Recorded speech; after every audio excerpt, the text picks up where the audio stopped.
কিয়ামতের ময়দানে সবাই মিলে সাইয়েদনা আদম আলাইহিস সালামের কাছে যেয়ে বলবে, ইয়া আবাল বাশার ইয়া আউয়ালাল আম্বিয়া, ও আদম নবী, আপনি দুনিয়ার বুকে প্রথম নবী। আল্লাহ নিজ হাতে আপনারে 60 হাত লম্বা করে বানিয়েছেন। আপনার সম্মানে ফেরেশতাদেরকে সেজদা দিতে বলেছেন। দুনিয়ার প্রথম নবী, প্রথম মানুষ আপনি। আপনি আল্লাহরে যে সুপারিশ করেন যেন আল্লাহ বিচার শুরু করে। আদম আলাইহিস সালাম বলবেন, আমি পারবো না, মাফ করো আমাকে, আমি পারবো না। ওই যে ভুল করে গন্ধম খেয়ে ফেলেছি, নিষিদ্ধ গাছের ফল খেয়ে ফেলেছে, আমি বড় লজ্জিত, অনুতপ্ত, আমি পারবো না। আজকে আল্লাহ এত রাগান্বিত হয়েছে, আগে কখনো আল্লাহ এত রাগান্বিত হয় নাই, ভবিষ্যতেও আল্লাহ কখনো এত রাগান্বিত হবে না। আমি পারবো না। এক কাজ করো, তোমরা নূহ আলাইহিস সালামের কাছে যাও। কোন নবী? লোকেরা এবার পাগলের মতো দৌড়াতে দৌড়াতে আল্লাহর নবী নূহ আলাইহিস সালামের কাছে যেয়ে বলবে, ইয়া নবী আল্লাহ নূহ, আনতা আউয়ালুর রুসুলি ফিল আরদ, আপনি জমিনে প্রথম রাসূল। আদম আলাইহিস সালাম নবী ছিলেন, রাসূল ছিলেন না। এই দুনিয়ার বুকে প্রথম রাসূল ছিলেন আল্লাহর নবী নূহ আলাইহিস সালাম। সবাই বলবে, ও নবী আল্লাহ নূহ, রাসূল আল্লাহ নূহ, আল্লাহ আপনাকে আবদান শাকুরা, শুকরগুজার বান্দা বলে কোরআনে বলেছে। কোরআনে নূহ আলাইহিস সালামের নামেও সূরা আছে না নাই? আপনি আল্লাহর প্রিয় বান্দা, প্রিয় রাসূল। দেখেন আমাদের কি দশা, ঘামতে ঘামতে শেষ। জমিনটা তামার জমিন, সূর্যটা মাথার কাছে, কি করবো আর পারি না, ঘামতে ঘামতে আর কত ঘামবো, কত দাঁড়িয়ে থাকবো। আল্লাহরে যে বলেন বিচার যেন শুরু করে। নূহ আলাইহিস সালাম বলবেন, আমিও পারবো না, আমিও পারবো না। আমি আমার ছেলের জন্য এক কথা বলে ভুল করে ফেলছি। যখন মহাপ্লাবন হবে আমি বললাম, আল্লাহ আমার কলিজার টুকরা সন্তান রে বাঁচান। আল্লাহ বললেন, ও নূহ, সে তোমার সন্তান না, কারণ সে ঈমান আনে নাই, সে পাহাড়ের উপর দাঁড়িয়েছে, দেখি কেমনে সে বাঁচে। ওই যে আমি একটা না বুঝে আবদার করেছি, আল্লাহ আমার উপর রেগে গিয়েছিলেন। আজকে আল্লাহ ওই ব্যাপারে যদি আমারে প্রশ্ন করে, আমার কোনো জবাব নাই, আমি পারবো না, মাফ করো। তোমরা সবাই মিলে আল্লাহর খালিল ইব্রাহিম আলাইহিস সালামের কাছে যাও। লোকগুলো পাগলের মতো খুঁজতে আরম্ভ করবে, অযুত লক্ষ নিযুত কোটি মানুষের ভিড়ে আল্লাহর খালিল ইব্রাহিমকে যে বলবে, ইয়া খালিলুল্লাহ, ও আল্লাহর খালিল, আল্লাহ আপনাকে বড্ড ভালোবেসেছেন, আপনি কাবা বানিয়েছেন, আল্লাহ আপনাকে বড্ড পছন্দ করেন। দেখেন আমাদের কি অবস্থা। আপনি যে আল্লাহর কাছে সুপারিশ করেন যেন আল্লাহ আজকে বিচার শুরু করে। আল্লাহর নবী ইব্রাহিম বলবেন, আমিও পারবো না। আমি আমার জীবদ্দশায় 3টা মিথ্যা বলেছি। কয়টা? আসলে মিথ্যা না, একটু টুইস্ট করে, কৌশল করে কথা বলেছিলেন, ওইটাকে হাদিসে মিথ্যা বলা হয়েছে। আমি জীবনে 3টা মিথ্যা বলেছি, জীবন বাঁচানোর তাগিদে কৌশল করে 3টা কথা বলেছি। আজকের এই কঠিন ময়দানে আল্লাহ যদি ওই 3টা কথার ব্যাপারে জিজ্ঞেস করে, লজ্জায় আমি মাথা দেখাতে পারবো না, আমিও পারবো না, আমিও পারবো না। আজকে আল্লাহ এত রেগে আছে, আগে কখনো এত রাগে নাই, পরেও রাখবে না। তোমরা সবাই মিলে বনি ইসরাইলের নবী মূসা আলাইহিস সালামের কাছে যাও। সবাই এবার যাবে মূসা আলাইহিস সালামের কাছে, যেয়ে বলবে, ইয়া নবী আল্লাহ মূসা, আপনি ছিলেন কালিমুল্লাহ, আল্লাহর সাথে সরাসরি কথা বলতেন। রব্বুল আলামিন আপনাকে তাওরাত কিতাব দিয়েছেন, আপনি যে একটু সুপারিশ করেন। আল্লাহর নবী মূসা বলবেন, মাফ করো, আমিও পারবো না। আমি দুনিয়ার বুকে ভুল করে একটা মানুষকে মেরে ফেলেছি। আমি মারছিলাম আদব শিক্ষা দেওয়ার জন্য এক থাপ্পড়, এই থাপ্পড়ে যে ওই লোক মরেই যাবে আমি জানতাম না। আজকে আল্লাহ যদি জিজ্ঞেস করে কেন মারলা, জবাব আছে?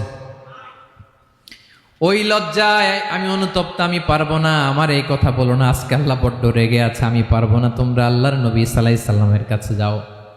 কিয়ামতের ময়দানে মানুষগুলো পাগল পাড়া হয়ে আল্লাহর নবী ঈসা আলাইহিস সালামের কাছে যাবে, যে বলবে, নবী ঈসা আপনি রূহুল্লাহ, বাবা ছাড়া আল্লাহ আপনাকে বানিয়েছেন, ইনজিল কিতাব দিয়েছেন, মৃত মানুষকে আপনি জীবিত করতে পারতেন। আজকের এই কঠিন বিপদের দিনে আপনি আমাদের সাহায্য করেন। আল্লাহর কাছে যে বলেন যেন বিচার শুরু করে। ঈসা আলাইহিস সালাম বলবেন, আমিও পারবো না। ইন্নী উবিদতু মিন দুনিল্লাহ, আমার উম্মত খ্রিস্টানেরা আল্লাহরে বাদ দিয়ে আমি ঈসার ইবাদত করেছে। আমার মা ম্যারি আর আমাকে ডাকতো জেসাস ক্রাইস্ট, আমার ইবাদত করেছে। যদিও আমি আমার ইবাদত করতে বলি না, ঈসা আলাইহিস সালামও ইবাদত করতে বলেছেন একজনের, তিনি কে? আল্লাহর নবী ঈসা আলাইহিস সালাম বলবেন, আমিও পারবো না। আজকে আল্লাহ অনেক রেগে আছে, আমি পারবো না। তবে একটা পরামর্শ দিতে পারি, একটা সাজেশন দিতে পারি। আজকের দিনে এই কঠিন মুসিবতের কালে, এই কঠিন সময়ে কেউ আল্লাহর দরবারে দাঁড়িয়ে একটা টু শব্দ করার ক্ষমতা কারো নাই। একমাত্র আখিরি জামানার পয়গাম্বর বিশ্বনবী মুহাম্মাদুর রাসূলুল্লাহ ছাড়া। মানুষগুলো এবার আগুনের মধ্যে পানি দিলে যেমনি আগুন নিভে যায়, দাউ দাউ করা হৃদয়ে জ্বলন্ত আগুন তাদের ঠান্ডা হবে। কিয়ামতের ময়দানে ওই বিভীষিকাময় সময়ে মুসিবতের কালে মানুষগুলো পাগল হয়ে বিশ্বনবীকে খুঁজতে আরম্ভ করবে। সবাই মিলে বিশ্বনবীর কাছে যেয়ে বলবে, ইয়া রাহমাতাল লিল আলামিন, ইয়া খাতামান নবীন, রাহমাতাল লিল আলামিন। দেখেন আমাদের কি অবস্থা, কি কঠিন বিপদে আমরা আছি, দাঁড়াতে পারি না, সূর্যের আলোতে ঘেমে হয়রান। আজকে কেউ সুপারিশ করতে পারবে না। সব নবীরা অপারগতা স্বীকার করেছে, তারা বলেছে আপনি ছাড়া কেউ নাকি আল্লাহর সামনে দাঁড়াতে পারবেন না, আপনি একটু সুপারিশ করেন। বিশ্বনবী বলবেন, আসো আসো, আজকের দিনে আমি ছাড়া আল্লাহর সামনে কেউ দাঁড়াতে পারবে না। বিশ্বনবী মাকামে মাহমুদে যে আল্লাহু আকবার বলে সিজদায় লুটিয়ে পড়বেন। আল্লাহ রাব্বুল আলামিন বিশ্বনবীকে এমন কিছু চমৎকার শব্দ শিখাবেন, ওই শব্দগুলো দিয়ে আল্লাহর প্রশংসা করে বিশ্বনবী কাঁদতে আরম্ভ করবেন। বিশ্বনবী এমন ভাবে অজর দ্বারায় সিজদায় লুটিয়ে পড়ে কাঁদবেন, রব্বুল আলামিনের রহমতের দরিয়ায় জোশ লেগে যাবে। রব্বুল আলামিন এই দৃশ্য থেকে সহ্য করতে পারবেন না। রব্বুল আলামিন বলবেন, ইয়া মুহাম্মদ ইরফা রাসাক, ও নবী আপনি মাথা তোলেন, মাথা তোলেন, আপনার কান্না আমি সহ্য করতে পারি না। নবী আপনি মাথা তোলেন, সাল তুতা, আজকে আপনি যা চাবেন তাই দেব। নবী আপনি সিজদা থেকে মাথা তুলেন, সাল তুতা, যা চাবেন তাই দেব। ওয়াশফা তুশাফা, যার জন্য সুপারিশ করবেন তার সুপারিশ কবুল করে নেব। বিশ্বনবী এবার মাথা তুলবেন। যে বিভীষিকাময় সময়ে প্রত্যেক নবী বলেছেন আমি পারবো না, প্রত্যেক নবী বলেছেন নফসি নফসি, আমার কি হবে আমি জানি না, আল্লাহ আমারে বাঁচাও। প্রতিটি নবী বলবে নফসি নফসি, আল্লাহ তুমি আমারে বাঁচাও, আমারে বাঁচাও। বিশ্বনবী মাথা তুলবেন, তুলে বলবেন রব্বি হাবলি উম্মতি, আল্লাহ তুমি আমার গুনাহগার উম্মতকে বাঁচাও। এই দুনিয়ার বুকে রব্বুল আলামিন সব নবীকে একটা করে দাওয়া মুস্তাজাবা দিয়েছেন, মানে যে দোয়া করলে কবুল হয়ে যায় সাথে সাথেই। দাও বিহা, দুনিয়ার সব নবীরা ওই দোয়াটা দুনিয়ায় করে ফেলেছে। সব নবীকে আল্লাহ একটা করে দোয়া দিয়েছেন, নবী দোয়া করলেই কবুল। সব নবীরা ওই দোয়া করে ফেলেছে দুনিয়াতে। বিশ্বনবী বলেন আমি করি নাই। ওয়া ইন্নী আখতাবিউ দাওয়াতি শাফাআতান লি উম্মতি ইয়াউমাল কিয়ামাহ, আমার ওই স্পেশাল দোয়াটা আমি দুনিয়ার বুকে কঠিন বিপদে পড়েও কোনোদিন করি নাই। আমি আমার স্পেশাল দোয়াটা কিয়ামতের দিন আমার গুনাহগার উম্মতকে সুপারিশের জন্য রেখে দিয়েছি। আল্লাহ বলবেন নবীর ফারাসাক, মাথা তোলেন, আর কাঁদবেন না। বিশ্বনবী মাথা তুলবেন, আল্লাহ বলবেন সাল তুতা, আপনি যা চাবেন তাই দেব। ওয়াশফা তুশাফা, সুপারিশ করেন, সুপারিশ কবুল করব। বিশ্বনবী বলবেন আল্লাহ ওই স্পেশাল দোয়াটা দুনিয়াতে করি নাই, আজকে আমি তোমার দরবারে দাঁড়িয়ে কিয়ামতের দিন ওই দোয়াটা করছি। আল্লাহ আমার যে উম্মতের হৃদয়ে যাররা পরিমাণ ঈমান আছে, আমার একটা উম্মতকেও তুমি জাহান্নামে ঢুকাতে পারবা না।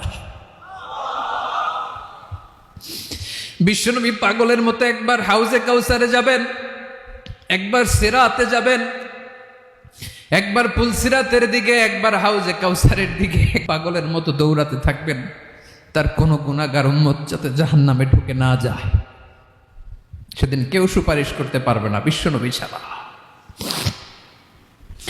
এজন্য 5 নম্বর আল্লাহ বললেন মান যাল্লাযী ইয়াশফাউ ইনদাহু ইল্লা বিইযনিহি, কার সাহস আছে, কার এত বড় বুকের পাটা কিয়ামতের কঠিন দিন আল্লাহর সামনে দাঁড়িয়ে সুপারিশ করবে?